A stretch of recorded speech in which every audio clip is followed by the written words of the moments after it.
C'est étonnant, non? Les chroniques de la haine ordinaire.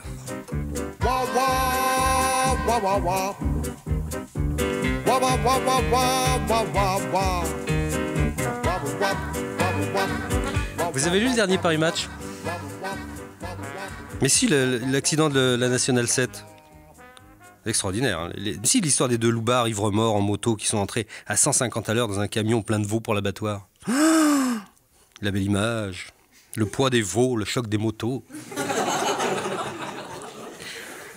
Mais attention, il n'y a pas que du sang dans Paris Match. Il y a aussi de la merde. Hein. Il y a aussi parfois, moins souvent, des photos émouvantes. J'ai gardé dans mes archives un très beau reportage de Danny Jucot et Jean-Claude Deutsch sur Robert Mitchum. Ah, Mitchum. Il coule dans ses veines du sang indien et de l'alcool irlandais. Le regard est pointu mais fatigué, la fossette arrogante. La voix profonde comme un chagrin, lasse et désabusée, et bréchée à cœur par un demi-siècle de fureur alcoolique, subjugue les cinéphiles estudiantins et fait vibrer les femmes amoureuses de l'amour. Il marche comme personne. Il marche massif et félin. Il marche comme un taureau élastique et court au ralenti dans la nuit du chasseur. C'est un homme infiniment présent et pas du tout commun. Quand on lui parle de son métier, il ne dit pas tout à fait la même chose que la plupart des acteurs sacrés du cinématographe.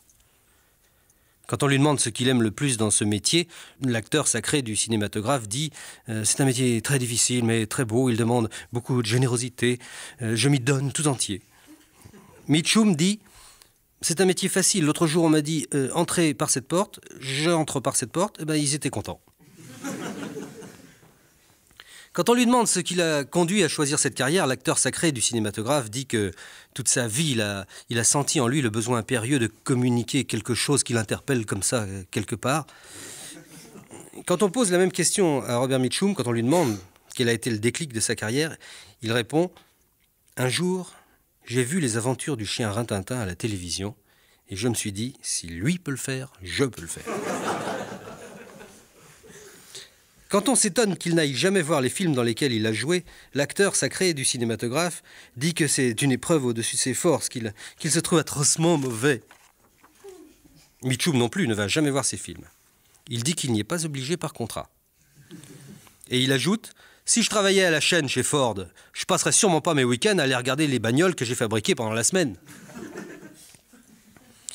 Quand on s'angoisse de savoir quel a été le plus beau jour de sa vie, l'acteur sacré du cinématographe dit qu'il n'oubliera jamais le jour où il a reçu le César des propres mains d'Oscar, ou l'Oscar des propres mains de Marius. Il ne sait plus, il est ému. Il étouffe un court sanglot, admirable de pudeur. Robert Mitchum se souvient. Le plus beau jour de ma vie, c'était vendredi dernier. On a arrêté le tournage 2 heures plus tôt que prévu. Bien sûr, chez cet homme, il y a un goût prononcé pour la provocation. La provocation dont Brecht a dit qu'après tout, elle n'était peut-être qu'une façon abrupte de remettre la réalité sur ses pieds. Peut-être aussi que Robert Mitchum n'est pas tout à fait sincère quand il dénigre son métier. Peut-être, va savoir, qu'il le fait aussi par amour, mais qu'il n'est pas dupe ni ébloui par l'éclat outrancier des projecteurs. Peut-être qu'il a une vraie pudeur qui le pousserait à montrer son cul pour cacher son cœur. Peut-être qu'il est lucide. Ça expliquerait qu'il boive.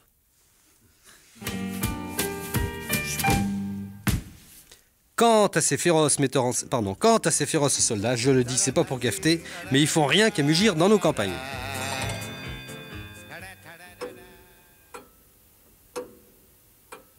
C'est étonnant, non?